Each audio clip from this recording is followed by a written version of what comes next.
বর্তমান এই উন্নত প্রযুক্তির যুগে জ্ঞান অর্জনের পথ অবলম্বন করাটা খুব কঠিন নয়। প্রতিদিন আপনার কোনো বই খুলে পড়ালেখা করার সুযোগ নেই, সেরকম চিন্তা এনার্জিও নেই, অসুবিধা নেই। এখন অনলাইনে আপনার হাতে তো মোবাইল রয়েছে, এই মোবাইল নিয়ে আপনি বিভিন্ন ফেসবুক বা ইত্যাদি নিয়ে বিভিন্ন খবর টবর এগুলি শোনা নিয়ে ঘন্টার পর ঘন্টা আপনি ব্যস্ত রয়েছেন। সেগুলোকে আপনি অফ করে দিয়ে আপনি প্রতিদিন 1 ঘন্টা সময় এটার জন্য বাজেট করুন যে 1 ঘন্টা আমি এই মোবাইলে বিশেষজ্ঞ আলেম যারা রয়েছেন তাদের বক্তব্য শোনার মাধ্যমে আমি জ্ঞান অর্জন করব। যার বিশেষ তৌফিকে আমরা তার দিনের পথে চলার সৌভাগ্য লাভ করেছি, যিনি আমাদেরকে এই ধারণা দিয়ে, এই জ্ঞান দিয়ে তার দিনের পথে চলা সহজ করে দিয়েছেন, তার এই প্রশংসা জ্ঞাপনার্থে বলি আলহামদুলিল্লাহ। তারপর অসংখ্য সালাত ও সালাম পেশ করছি প্রিয় রাসূল মুহাম্মদ সাল্লাল্লাহু আলাইহি ওয়াসাল্লাম, তার আসহাবে কেরাম, আহলে বাইত, শেষ দিবস পর্যন্ত তার প্রতিটি একনিষ্ঠ অনুসারীদের উপর। সমবেত মুসল্লিবৃন্দ, পৃথিবীর বুকে আল্লাহর মনোনীত শ্রেষ্ঠ জীবন ব্যবস্থা, একমাত্র দিন, সেটি হলো ইসলাম। আর এই ইসলামের অন্যতম বৈশিষ্ট্য হলো ইসলাম মানুষকে শিক্ষার নির্দেশনা দিয়েছে, মানুষকে অজানা থাকার সুযোগ করে দেয়নি, বরং জ্ঞান অর্জনের জন্য নির্দেশনা দিয়েছে। আল্লাহ সুবহানাহু ওয়া তাআলা বলেন, কুল হাল ইয়াস্তাউিল্লাযীনা ইয়ালামুন ওয়াল্লাযীনা লা ইয়ালামুন, তোমাদের মাঝে যারা জানে আর যারা জানে না উভয় কি সমান হতে পারে? কখনোই নয়, কখনোই উভয় সমান নয়। আমরা সব ক্ষেত্রেই বুঝি, আপনি একজন ব্যবসায়ী মানুষ, যিনি ব্যবসার কৌশল, যোগ্যতা, বিজ্ঞতা, অভিজ্ঞতা রাখেন, আর যার এই জ্ঞানগুলি নেই, দুজন নিশ্চয়ই আপনি জানেন সমান নয়। ঠিক একইভাবে সকল ক্ষেত্রে, এমনকি ইসলামী শরিয়ার বিষয়ের ক্ষেত্রেও যিনি জানেন আর যিনি জানেন না, উভয় কখনো সমান হতে পারে না। সমবেত মুসল্লিবৃন্দ, মূলত ইসলাম, আল্লাহ সুবহানাহু ওয়া তাআলা যারা জানেন আর যারা জানে না উভয় সমান হতে পারে না, এ বলার মাধ্যমে আল্লাহ রাব্বুল আলামিন আমাদেরকে জানার প্রতি উদ্বুদ্ধ করেছেন, জ্ঞান অর্জনের প্রতি নির্দেশনা দিয়েছেন। পৃথিবীর শ্রেষ্ঠ মানব হলেন নবী রাসূলগণ, যাদের মাঝে শীর্ষে হলেন আমাদের প্রিয় নবী মুহাম্মদ সাল্লাল্লাহু আলাইহি ওয়াসাল্লাম। আল্লাহ রাব্বুল আলামিন তাকে নির্দেশ দিলেন, কুর রাব্বি জিদনি ইলমা, হে নবী তুমি বলো, রাব্বি জিদনি ইলমা, হে আমার রব আমার জ্ঞানকে আরো বৃদ্ধি করে দিন। নবী সাল্লাল্লাহু আলাইহি ওয়াসাল্লামকে আল্লাহ রাব্বুল আলামিন কোনো কিছু বৃদ্ধি করে দেওয়ার দোয়া শিক্ষা দেন নাই, শুধু জ্ঞান বৃদ্ধি করে দেওয়ারই দোয়া শিক্ষা দিয়েছেন। যাকে আল্লাহ নবুয়ত দিলেন, রিসালাত দিলেন, এত সবকিছু যোগ্যতা বিজ্ঞতা দিলেন, তারপরেও আল্লাহ তাকে শিক্ষা দিলেন, বলো রব্বি জিদনি ইলমা, হে আমার রব আমার জ্ঞান বৃদ্ধি করে দিন। সমবেত মুসল্লিবৃন্দ, সুতরাং মনে রাখতে হবে, আজকে আমাদের একটি ধারণা রয়েছে। কি ধারণা? যে জ্ঞান অর্জন করা, শিক্ষা অর্জন করা, বিশেষ করে ইসলামী শিক্ষা অর্জন করা, এটি শুধু এক শ্রেণীর মানুষের দায়িত্ব, এটি সবার দায়িত্ব নয়, সবার কাজ নয়। অথবা যেই শ্রেণীর দায়িত্ব, তারাও আবার এটি সবসময় করবে না, শুধু তাদের ছাত্র জীবনেই করবে, পরবর্তী জীবনে নয়। এটি একটি ভুল ধারণা। বরং ইসলাম জ্ঞান শিক্ষার জন্য সকলকে নির্দেশ দিয়েছে। হতে পারি ওই শ্রেণী, নাও হতে পারি, হতে পারি সেই শৈশব জীবনে বা যৌবন জীবনে, বা হতে পারি বার্ধক্য জীবনে। সকল জীবনেই ইসলাম সকল ক্ষেত্রেই সকল সময়ে আপনাকে জ্ঞান শিক্ষা বৃদ্ধির জন্য নির্দেশ দিয়েছে। কারণ নবী সাল্লাল্লাহু আলাইহি ওয়াসাল্লামের মতো ব্যক্তি যদি নবুয়ত লাভের পর, মানে 40 বছর অতীত হওয়ার পর আল্লাহ তাকে নির্দেশ দিলেন, বলো হে রব আমার জ্ঞান বৃদ্ধি করে দিন, 40 বছর পর এই নির্দেশ আল্লাহ তাকে দিয়েছেন। গোটা জীবন তিনি সেটা করেছেন, মৃত্যুর পূর্ব পর্যন্ত সেই দোয়া আল্লাহর কাছে চেয়েছেন। এর অর্থই হলো প্রতিটি মানুষকে তার জীবনের প্রতিটি সময়ে জ্ঞান বৃদ্ধির জন্য তাকে চেষ্টা করতে হবে। আজকে আমরা যদি কোরআন সুন্নাহর দিকে লক্ষ্য করি, আল্লাহ সুবহানাহু ওয়া তাআলা বলেন, ইয়ারফাইল্লাহুল্লাযীনা আমানু মিনকুম ওয়াল্লাযীনা উতুল ইলমা দারাজাত। জেনে রাখো, তোমাদের মাঝে যারা ঈমান এনেছে এবং যাদেরকে জ্ঞান দেওয়া হয়েছে, আল্লাহ সুবহানাহু ওয়া তাআলা তাদের মর্যাদা অনেক ঊর্ধ্বে বৃদ্ধি করে দিয়েছেন। সুবহানাল্লাহ। আমি কি চাই না আমার মর্যাদা বৃদ্ধি হোক? যদি আমি চাই তাহলে আমাকে সে পথেই নামতে হবে, সে পথেই আমাকেও কাজ করতে হবে। বিশেষ করে আর লক্ষ্য করুন কি মর্যাদা এসেছে। আল্লাহ রাসূল সাল্লাল্লাহু আলাইহি ওয়াসাল্লাম বলেন, মান সালাকা তারিকা ইয়ালতামিসু ফীহি ইলমা সাহালাল্লাহু লাহু তারিকান ইলাল জান্নাহ। যে ব্যক্তি এমন পথ ধরবে যে পথে সে জ্ঞান অর্জন করবে, কোরআন সুন্নাহর জ্ঞান, ইসলামী জ্ঞান অর্জন করবে, সাহালাল্লাহু লাহু তারিকাল জান্নাহ, আল্লাহ সুবহানাহু ওয়া তাআলা তার জন্য জান্নাতের পথকে সহজ করে দেবেন। সুবহানাল্লাহ। এটি কার জন্য? এটি কি শুধু ওই তালিবুল ইলমদের জন্য, ওই ছাত্রদের জন্য? আমি কি আমার জন্য জান্নাতের পথ সহজ হয়ে যাওক এটা চাই না? অবশ্যই চাই।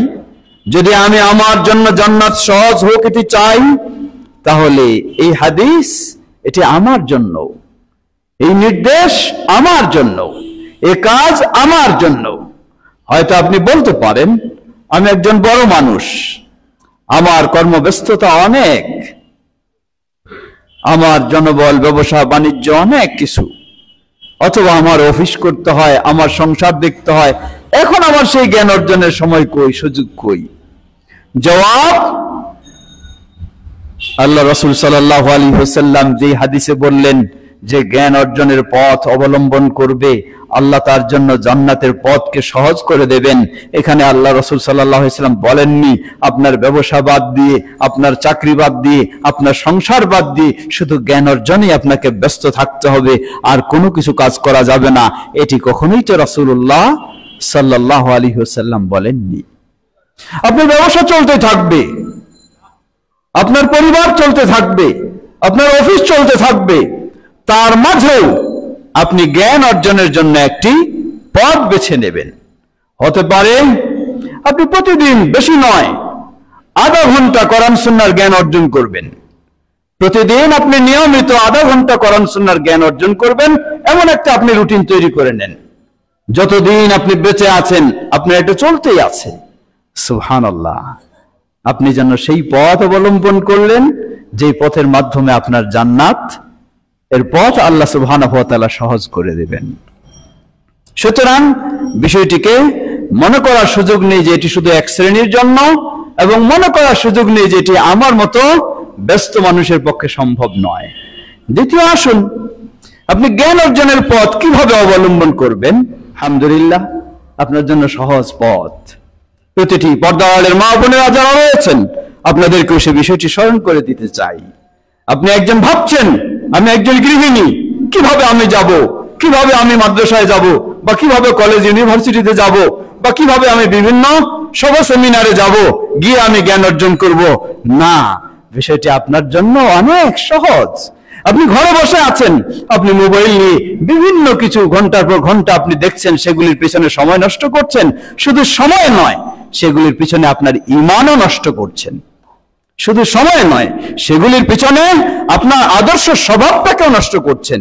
এই মোবাইল দেখতে দেখতে আপনি একজন ভালো মেয়ে ছিলেন বা আপনি একজন ভালো ছেলে ছিলেন, স্বামী স্ত্রী উভয়ের মাঝে সুসম্পর্ক ছিল, সুন্দর একটি পরিবেশ ছিল, এই মোবাইলে আপনাকে এমন ভাবে মগ্ন করেছে, আপনি এখন অবস্থাটা এমনই হয়ে গেছে।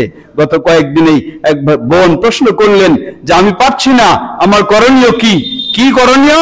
তিনি বললেন যে আমি যখনই দেখি আমার স্বামী, তাকে দেখি রাত হোক গভীর হোক, সব সময় তিনি এই মোবাইল নিয়ে ব্যস্ত থাকেন, সম্ভব হচ্ছে না তার সাথে আমার সংসার করা। কিছু বলতে গেলে তিনি, তার প্রিয় হলো মোবাইল, তার প্রিয় তার স্ত্রী নয়, প্রিয় তার সন্তান নয়, প্রিয় তার সংসার নয়, প্রিয় তার কাজ নয়, হলো মোবাইল। এই নেশায় আপনি চলে গেছেন। আল্লাহর কাছে তওবা করুন, সেই নেশা বর্জন করুন।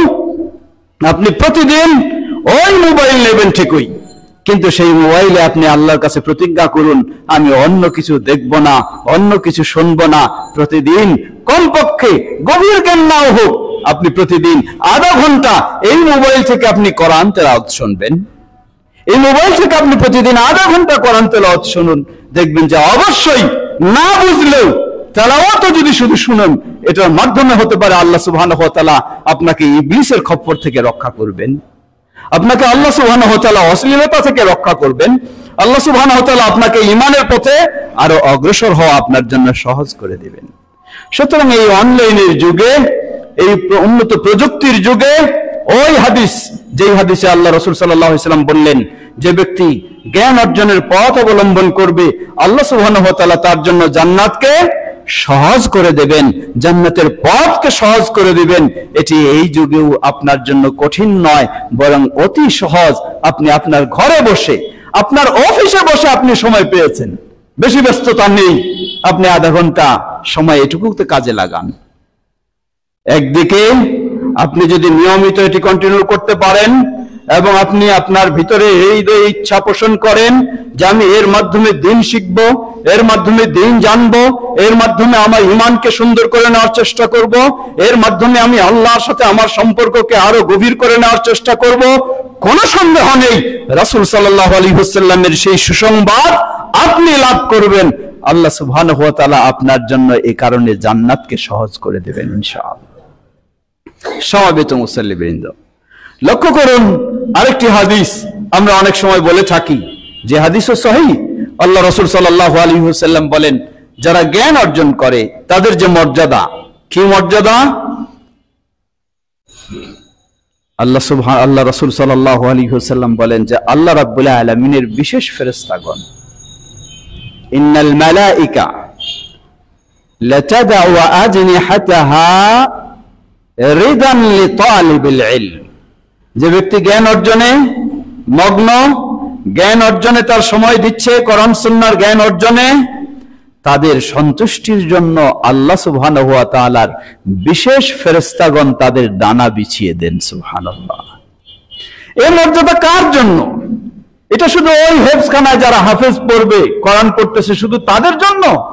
অথবা যারা মাদ্রাসায় শুধু দাওরা হাদিস বা আরো কিছু পড়তেছে, শুধু তাদের জন্য? না, কখনো কোন শ্রেণীর জন্য এটি সীমাবদ্ধ নয়। এটি প্রতিটি মুসলিম নর নারীর জন্য, যিনি আল্লাহর সন্তুষ্টি অর্জনের জন্য দ্বীনি জ্ঞান অর্জন করছেন।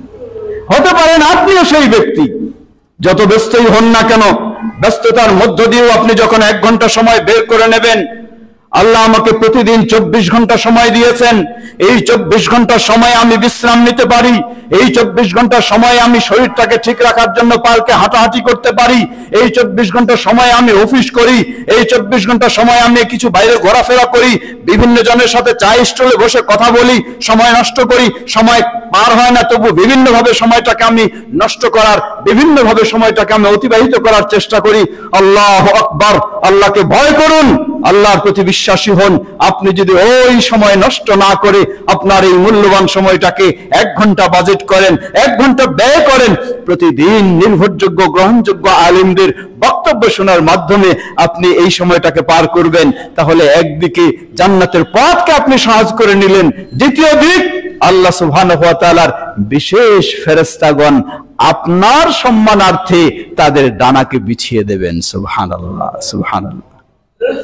প্রিয় ভাইরা আমার, সুতরাং বিষয়গুলিকে মনে করার সুযোগ নেই এগুলি হয়তো অন্যের জন্য, আমার জন্য নয়, এমনটি নয়।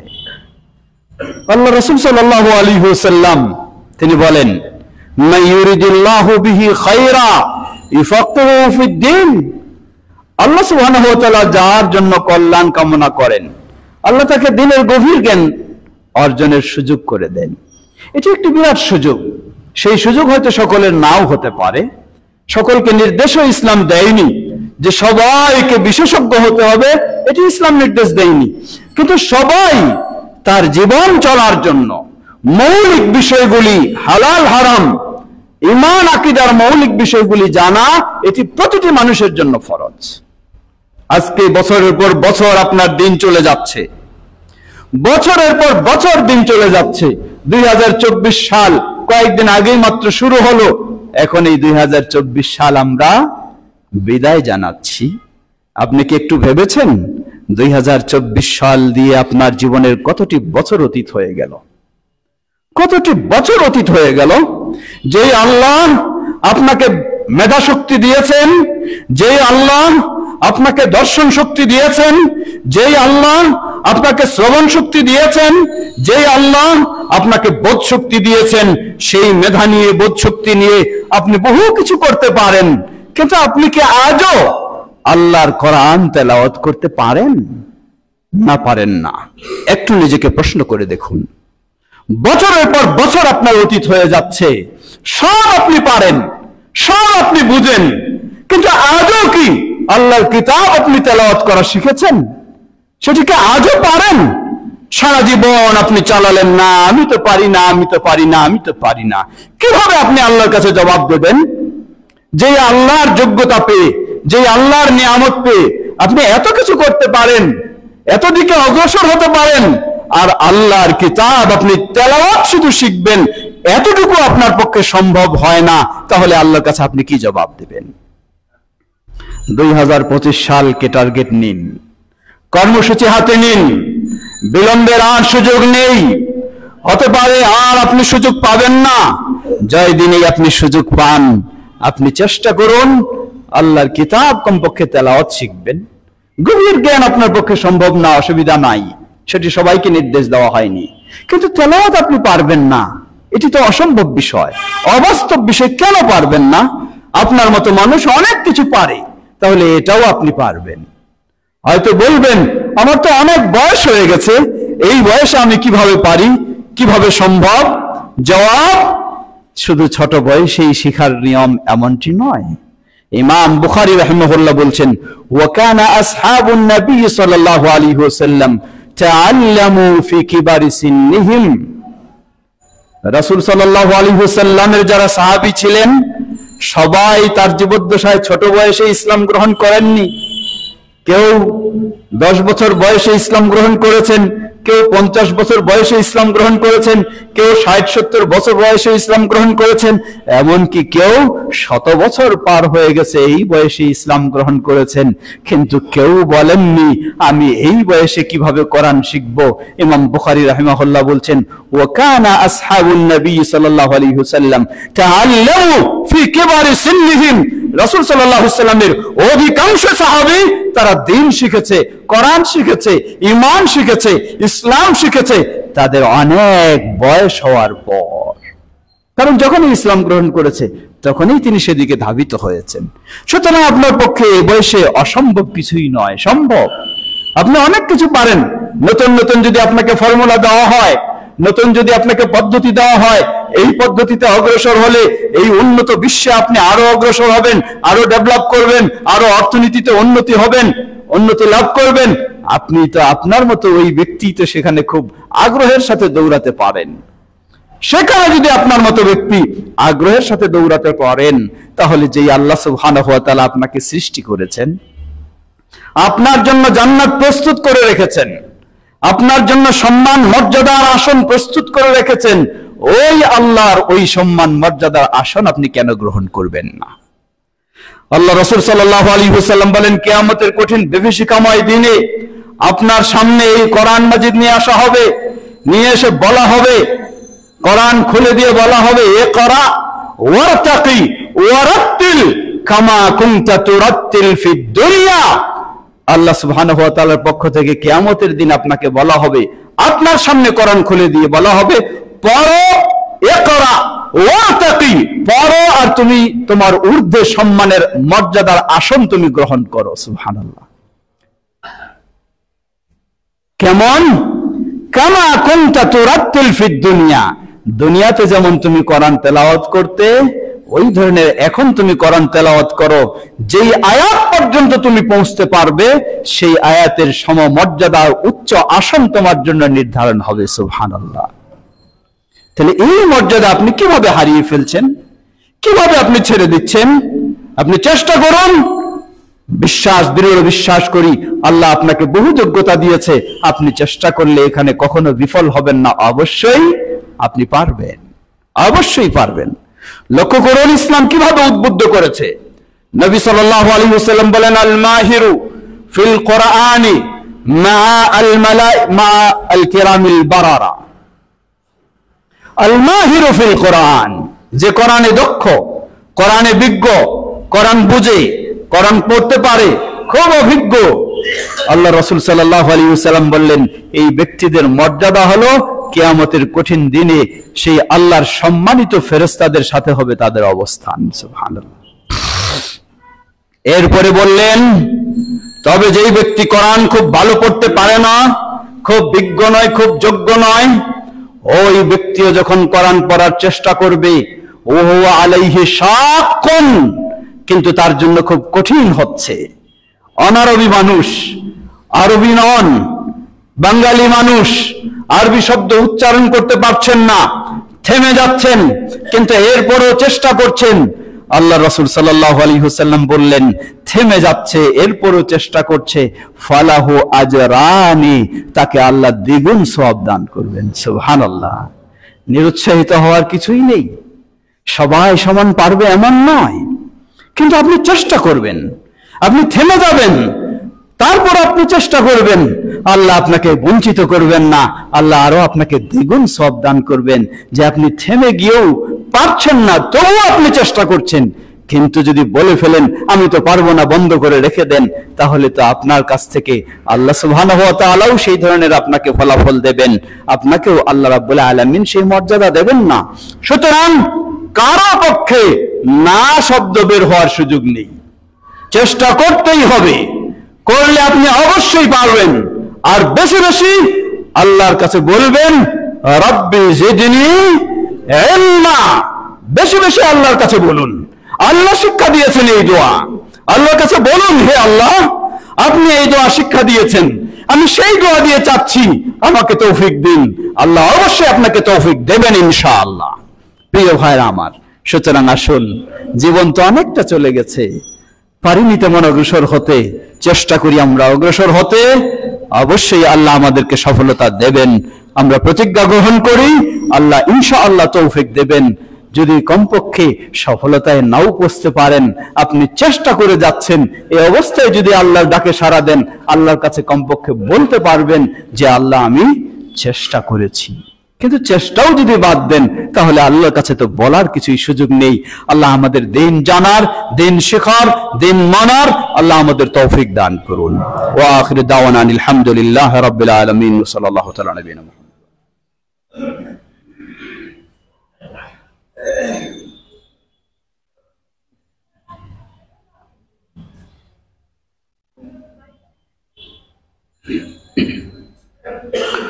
আলহামদুলিল্লাহ, আলহামদুলিল্লাহ রাব্বিল আলামিন, ওয়াসসালাতু ওয়াসসালামু আলা আবদিল্লাহি ওয়া রাসূলিহি নবিয়িনা মুহাম্মদ ওয়া আলা আলিহি ওয়া সাহবিহি আজমাইন, আম্মা বাদ।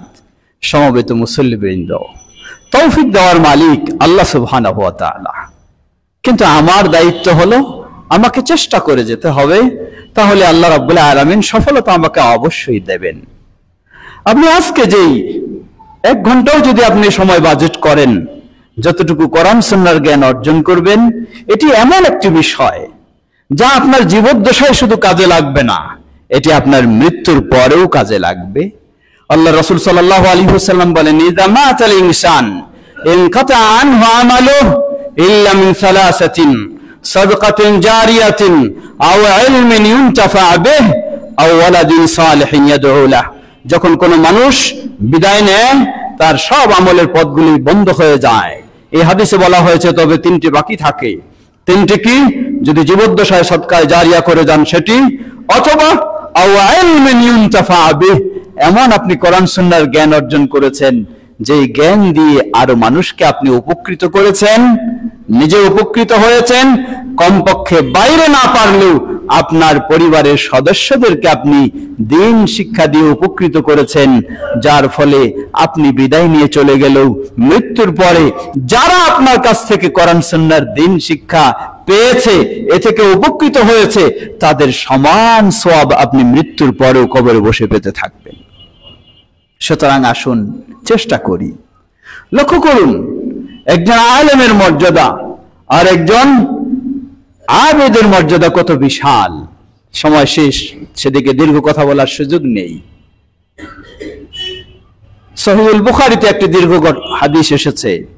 নবী সাল্লাল্লাহু আলাইহি ওয়াসাল্লাম বললেন যে পূর্ববর্তী উম্মার একজন ব্যক্তি, তিনি তার জীবনে অনেক অন্যায় করেছেন। সে অন্যায়গুলির মাঝে একটি বড় অন্যায় হলো তিনি 99 জন মানুষকে হত্যা করেছেন। 99 জন মানুষকে হত্যা করেছেন। হত্যার পর এখন তার ভিতরে চেতনা জেগেছে যে আমাকে তো আর এই অন্যায় পথে থাকা যাবে না, ফিরে আসতে হবে। তিনি তওবা করতে চান। একজন আবেদের কাছে গেলেন। আবেদ মানে যে অনেক ইবাদত করে কিন্তু ইসলাম সম্পর্কে তেমন তার জ্ঞান নেই, জানাশোনা নেই। তার কাছে গিয়ে বললেন, হাল্লি তওবা, আমার কি কোনো তওবার পথ রয়েছে? তিনি শুনলেন কি অপরাধ? 99 জনকে আমি হত্যা করেছি। বললেন, 99 জন হত্যা করার পর তুমি আবারও তওবা করতে চাও? কিভাবে তোমার তওবার সুযোগ থাকবে? না, তোমার কোনো তওবার পথ নেই। সে ব্যক্তি তাকে দিয়ে 100 জন পূর্ণ করলেন। ওই ব্যক্তিকে হত্যা করে 100 জন পূর্ণ করলেন। করে তিনি আবার আরেকজন আলেমের কাছে গেলেন। গিয়ে তাকে জিজ্ঞাসা করলেন, আমার এই অপরাধ করেছি, আমার কি কোনো তওবার পথ রয়েছে? সেই আলেম বললেন, কেন পথ নেই? তওবা থেকে বাধা কিসের? অবশ্যই যতই আপনি অপরাধ করুন না কেন আপনার তওবার পথ উন্মুক্ত রয়েছে, আপনি তওবা করুন। তাকে বললেন, আমাকে তাহলে উপদেশ দিন, আমি কি করব? তাকে বললেন, উপদেশ হলো এই, আপনি যেই জনপদে ছিলেন সেই জনপদের মানুষেরা সবাই অন্যায় অপকর্ম করেছে, যার কারণে আপনি সেখান থেকে বের হয়ে অমুক যে ভালো জনপদ, যেখানকার মানুষেরা ভালো, তাদের কাছে আপনি যাবেন। সেই আলেমের পরামর্শে সে ব্যক্তি কি করলেন? তিনি সেদিকে যাওয়ার চেষ্টা করলেন। বাইরে যারা আছেন, এখন জুমার খুতবা চলছে, আপনারা কেউ হট্টগোল করবেন না, আপন জায়গায় বসে যাবেন। যদি সেখানে রাশে থাকে থাকবে, কোনো কথা বলবেন না, জুমার খুতবা চলছে এখন। প্রিয় ভাইরা আমার, সেই আলেমের পরামর্শে তিনি কি করলেন? তওবার আশায় সেই ভালো জায়গার দিকে পথ ধরলেন। কিছু দূর যেতেই হঠাৎ তার মৃত্যুর মুহূর্ত ঘনিয়ে এসেছে। মৃত্যু ঘটে গেল। মৃত্যু ঘটে গেলে, হাদিস সহিহুল বুখারীর কোনো কাহিনী নয়, মৃত্যু ঘটে গেলে এখন যারা আযাবের ফেরেশতা তারাও তাকে নিতে চায়, আর যারা জান্নাতের ফেরেশতা তারাও তাকে নিতে চায়। আযাবের ফেরেশতা নিয়ে যাবে জাহান্নামের দিকে, আর জান্নাতের ফেরেশতা নিয়ে যাবে জান্নাতের দিকে। তারা ঝগড়া শুরু করলো। আল্লাহ সুবহানাহু ওয়া তাআলা তাদেরকে নির্দেশ দিলেন, বললেন, দেখো তোমরা যার বিষয় নিয়ে ঝগড়া করতেছ, সে যে জায়গায় মৃত্যুবরণ করেছে, তোমরা সে জায়গা থেকে পথ একটু মেপে দেখো। তার যে গ্রামে জনপদে ছিল খারাপ মানুষদের সাথে, সেটি বেশি কাছে। যদি কাছে হয় তাহলে সে জাহান্নামের দিকে যাবে।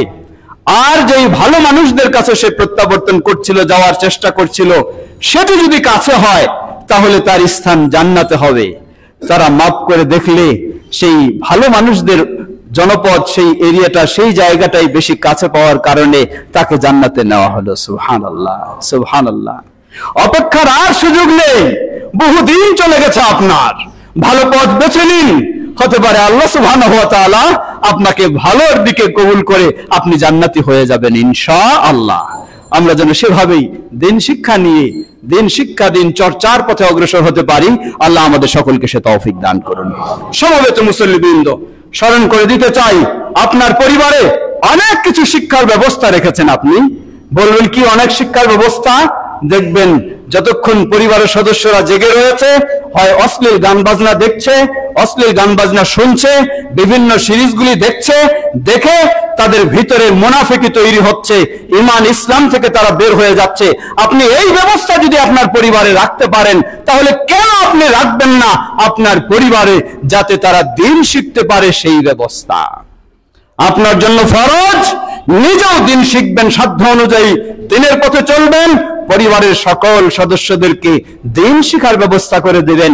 তাদেরকে এই বয়সে মাদ্রাসায় যাওয়ার দরকার নেই, এই বয়সে হাফেজিতে গিয়ে ভর্তি হতে হবে এমন নয়। আপনি যতক্ষণ তাদের ভিতরে থাকে তারা, ততক্ষণ কোরআন শিখার, কোরআন শোনার সুযোগ করে দিন, ইসলামী লেকচার শোনার সুযোগ করে দিন, ভালো শিখার কিছু সুযোগ করে দিন, ভালো বই পুস্তক তাদের হাতে তুলে দিন, ওই অশ্লীলগুলি বন্ধ করে সেগুলি দিয়ে দিন। তাহলে দেখবেন যে আপনি এবং আপনার পরিবার সহ সবাই জান্নাতের পথে অগ্রসর হবেন ইনশাআল্লাহ। আমরা যেন সবাই সেভাবেই জান্নাতের পথে অগ্রসর হতে পারি। আল্লাহ আমাদের সকলকে সে তৌফিক দান করুন। وآخر دعوانا الحمد لله رب العالمين اللهم صل على محمد وعلى آل محمد كما صليت على إبراهيم وعلى آل إبراهيم إنك حميد مجيد اللهم بارك على محمد وعلى آل محمد كما باركت على إبراهيم وعلى آل إبراهيم إنك حميد مجيد اللهم ارض عن الخلفاء الراشدين وعن سائر أصحاب نبيك الكريم اللهم